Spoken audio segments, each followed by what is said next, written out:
नमस्कार दोस्तों, progress institute में आप लोगों का स्वागत है। तो बायोलॉजी स्टार्ट की थी हम लोगों ने, तो कहाँ तक पहुंचे थे? पोषण तक पहुंचे थे, यानी न्यूट्रिशन तक पहुंचे थे। आज का टॉपिक है डाइजेस्टिव सिस्टम, यानी कि पाचन तंत्र। तो पाचन तंत्र में जानते हैं कि पाचन तंत्र एक्चुअल में होता क्या है। तो पाचन तंत्र का अर्थ है जटिल अणुओं का सरल अणुओं में टूटना। क्या? जटिल अणुओं का सरल अणुओं में टूटना ही क्या कहलाता है? पाचन कहलाता है। अब जटिल अणु क्या है ये बात कर लेते हैं। जटिल अणु कार्बोहाइड्रेट, प्रोटीन और फैट यानी कि वसा। तो कार्बोहाइड्रेट जब टूटेगा तो वो किस में टूटेगा? मोनोसैकेराइड यानी कि ग्लूकोज बनाएगा, यानी कि शुगर बनाएगा। ठीक है। प्रोटीन किस में टूटेगा? एमिनो एसिड में टूटेगा। फैट किस में टूटेगा? फैटी एसिड और ग्लिसरॉल में टूटेगा। तो ये क्या है? ये कार्बोहाइड्रेट, प्रोटीन, फैट, ये तीनों चीजें हैं जटिल अणु है। क्या है? बिग कॉम्प्लेक्स है। तो ये किस में टूटेंगे? सिंपलर कॉम्प्लेक्स में, यानी कि सरल अणुओं में टूटेंगे। तो अब जो पाचन होता है तो उसका प्रोसेस क्या है? तो प्रोसेस के बारे में बात करते हैं। तो सबसे पहला प्रोसेस होता है इंजेशन, यानी कि पहले बात कर लेते हैं। इसके 7 जो होते हैं 7 प्रोसेस के स्टेप होते हैं जिसमें पूरे पाचन की प्रक्रिया होती है। ठीक है। तो पहला स्टेप है इंजेशन, यानी कि अंतःग्रहण। तो अंतःग्रहण में क्या होता है? खाने को मुंह में लेंगे। क्या करेंगे? खाना मुंह में लेंगे। फिर दूसरा क्या है? सेलिवेशन। पहले खाना खाया, खाने के बाद दूसरा क्या है? सेलिवेशन, यानी कि लार निकालना। तो जैसे ही खाना खाएंगे तो वो क्या करेगा? अंदर खाना पहुंचेगा मुंह के अंदर तो लार बनाएगा। लार बनाने के बाद ही जो लार बनेगी, तो लार क्या करती है? लार मुंह को, जो भोजन अपन खाते हैं तो उसको क्या है? मुलायम कर देती है, तो जिससे कि पाचन होने में आसानी होती है। दूसरा क्या होता है? प्रोपल्सन, यानी कि जैसे ही लार भोजन में मिली उसके बाद भोजन क्या जाएगा? आगे भेजेंगे। तो आगे भेजने की प्रक्रिया क्या कहलाती है? प्रोपल्सन। तो आगे भेजेंगे तो आगे कहाँ भेजेंगे? आगे भेजेंगे अमाशय में। कहाँ भेजेंगे? अमाशय में। कहाँ भेज रहे हैं? अमाशय में, स्टमक में। ठीक है। फिर चौथा क्या है? पाचन, यानी कि डाइजेशन। तो डाइजेशन क्या है? इसमें पूरा प्रक्रिया होती है कि कहां से कहां भोजन जाता है। पहले मुख से खाया, फिर वो ग्रास नली में रुका, फिर आहार नली में रुका, फिर अमाशय में गया, अमाशय से छोटी आंत, बड़ी आंत, इन सब के बारे में बाद में बताएंगे। ठीक है। तो चौथा स्टेप क्या हो गया? डाइजेशन। अब इतना तो हो गया। तो जैसे ही अमाशय में भोजन पहुंचा, तीसरे स्टेप में आगे भेजा। जैसे ही अमाशय में पहुंच गया, अमाशय में पहुंचने के तुरंत बाद ही ये क्या होगा? पाचन।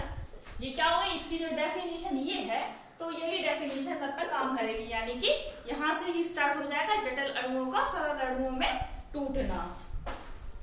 तो जैसे ही जटिल अणु सरल अणुओं में टूटेंगे तो उससे क्या है? पोषक तत्व निकलेंगे। क्या निकलेंगे? पोषक तत्व निकलेंगे। तो ये क्या करेगा? 5वां स्टेप क्या होगा? वो अब्सॉर्ब करेगा, यानी कि अवशोषित करेगा। क्या करेगा? ये करेगा पोषक तत्वों को अवशोषित करेगा। पोषक तत्वों को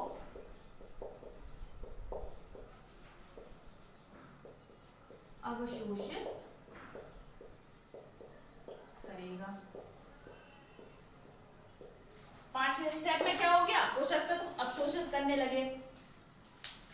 छठवां स्टेप क्या है? छठवां स्टेप है कि जब अपन पोषक तत्व जो अपने अंदर अवशोषण कर रहा है वो, तो पोषक तत्व जैसे ही अवशोषण करेगा तो उसमें क्या है?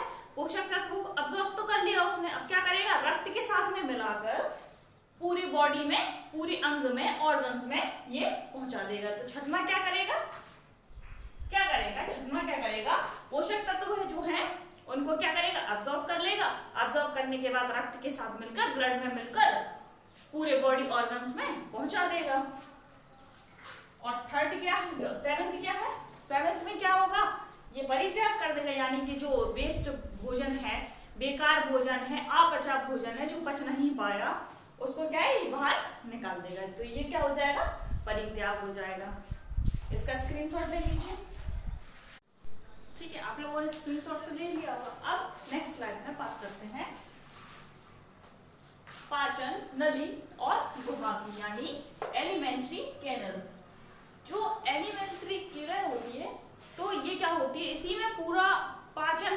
इसी में ये सबसे लंबी होती है, जो पाचन नली होती है ये सबसे लंबी होती है, तो पूरा पाचन इसी के अंदर ही होता है। ठीक है, तो ये कितने फीट की होती है? 33 फीट की होती है और इसी में सारा पाचन होता है। ठीक है, तो पाचन कहाँ से कहाँ तक होगा? माउथ से रेक्टम तक होगा, यानी मुख से मलाशय तक होगा। ठीक है, तो सबसे पहले बात करते हैं मुख। ठीक है, मुख से कहाँ जाएगा भोजन? जब अपन ने खाना खाया तो खाना खाने के बाद कहाँ जाएगा? ग्रसिका में जाएगा। ग्रसिका के बाद कहाँ जाएगा? ऑइसोफेगस यानी कि फूड पाइप में जाएगा, यानी कि आहार नली में जाएगा। आहार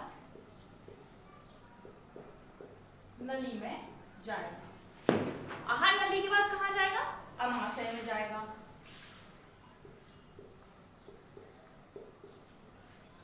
कहाँ से स्टार्ट हुआ? पहले मुख से स्टार्ट हुआ, भोजन किया, फिर उसके बाद पहुंचा ग्रसिका में, उसके बाद पहुंचा आहार नली में, आहार नली के बाद पहुंचा अमाशय में। अमाशय के बाद जाएगा छोटी आंत में, और सबसे ज्यादा भोजन जो रुकता है वो छोटी आंत में ही रुकता है। सबसे ज्यादा जो पाचन होता है पूरा, इसको छोटी आंत को ही पूर्ण पाचन बोलते हैं। इसी के अंदर पूर्ण पाचन होता है। क्या होता है? पूर्ण पाचन इसी के अंदर होता है, यानी कि छोटी आंत के अंदर पूर्ण पाचन होता है। इसके बाद डायरेक्ट आएंगे यहाँ बड़ी आंत में। ठीक है, तो कहां से कहां होगा? माउथ, ग्रसिका, आहार नली, अमाशय, छोटी आंत और बड़ी आंत। ठीक है, फिर उसके बाद बात करते हैं एक्सेसरीज ऑर्गन, यानी डाइजेस्टिव ग्लैंड, सहायक अंग और पाचन ग्रंथियां। ये तो एलिमेंट्री हो गया। ठीक है, ये पाचन नली हो गई। अब पाचन नली में जो इनके साथ में ये जो हो रहे हैं, स्टेप हो रहे हैं जिससे, तो इसके साथ में जो सहायक अंग हैं, जो ग्रंथियां हैं, ये कौन कौन सी हैं? तो इसमें 6 ग्रंथियां काम करती हैं। सबसे पहले कौन सी हो गई? टीथ। दूसरी कौन सी हो गई? टंग। फिर सैलिवरी ग्लैंड्स, यानी कि लार ग्रंथियां। लार ग्रंथियां। ठीक है, फिर उसके बाद पैनक्रियास। पैनक्रियास में क्या होता है? पित्त रस का स्राव होता है। पित्त रस इसी के अंदर मिलता है। इसमें पित्त रस मिला, इसमें क्या हुआ? बाइल जूस मिला, यानी कि यकृत में आ जाए। फिर इसमें मिला बाइल जूस। बाइल जूस मिलेगा, बस इसके बाद छठवां प्रोसेस होगा पित्ताशय। इसमें से क्या हो जाएगा? भोजन को निकाल देंगे। तो कौन कौन सा प्रोसेस हो गया? सबसे पहले भोजन खाया, चबाया, चबाने के बाद क्या है? भोजन, जैसे ही दांतों ने भोजन को चबाया, जीभ क्या करेगी? उसका स्वाद लेगी। उसका स्वाद लेने के बाद वो तुरंत क्या करेगी? अंदर कर लेगी। दूसरा क्या करेगी? जैसे ही जीभ ने स्वाद को पहचाना, फिर क्या करेगी? लार ग्रंथि क्या करेगी? लार उसमें मिक्स कर देंगी कि हाँ ये भोजन ठीक है, मैं अंदर जाना चाहिए लेके इसको। उसके अंदर लार ग्रंथियां लार में डाल देंगी। फिर उसके बाद क्या है? जैसे ही लार ग्रंथियां अग्नाशय में भोजन को डालेंगी लार मिलाकर, तो उसमें से क्या है? वो भोजन में से पोषक तत्व ले लेगा। तो पोषक तत्व खींचने के बाद अग्नाशय क्या करेगा? उसमें से पित्त रस स्राव करेगा। क्या करेगा? पित्त रस का स्राव करेगा। फिर इसके बाद आते हैं लीवर पे। अग्नाशय ने भोजन दे दिया कि हमने तो पित्त रस ले लिया, भैया बचा कुचा जो भी है वो आप ले लो। तो लीवर क्या करेगा? बाइल जूस ले लेगा, उसको वहां पे बाइल जूस मिल जाएगा। इसने कहा कि चलो हमने बाइल जूस भी ले लिया, अब क्या बचा? कुछ नहीं बचा। तो इन्होंने क्या है? इनको ये सब दे के पित्ताशय में दे दिया। तो पित्ताशय ने क्या किया? पूरा निकाल के बाहर कर दिया, वेस्ट। तो ठीक है, इसमें क्या क्या हो गया? सबसे पहले हमने बात कर ली थी, माउथ में भोजन गया, फिर ग्रसिका में गया, ग्रसिका के बाद आहार नली में गया, आहार नली के बाद अमाशय में, फिर छोटी आंत में और फिर बड़ी आंत में। ठीक है, तो फिर इन्हीं सारे के साथ में जो ये सब है, तो इनके साथ में सहायक अंग भी काम कर रहे हैं।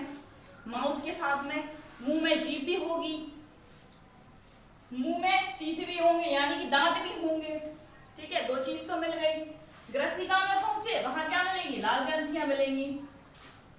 आहार नली में पहुंचे, वहां भी लाल ग्रंथि रहेंगी।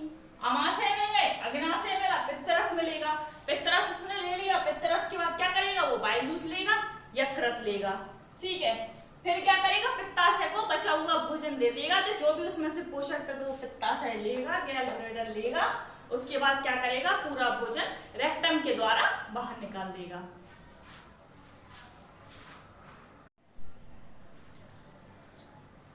तो फ्रेंड्स, आज का टॉपिक यहीं पर खत्म होता है। अब मिलेंगे अगले टॉपिक में। तो ये स्लाइड तो हम इसलिए बनाते हैं कि आपको कम समय में ज्यादा से ज्यादा कंटेंट मिल पाए, ठीक है ना। आप वीडियो को लाइक कीजिए, शेयर कीजिए और सब्सक्राइब जरूर कर दीजिए चैनल को। Thank you.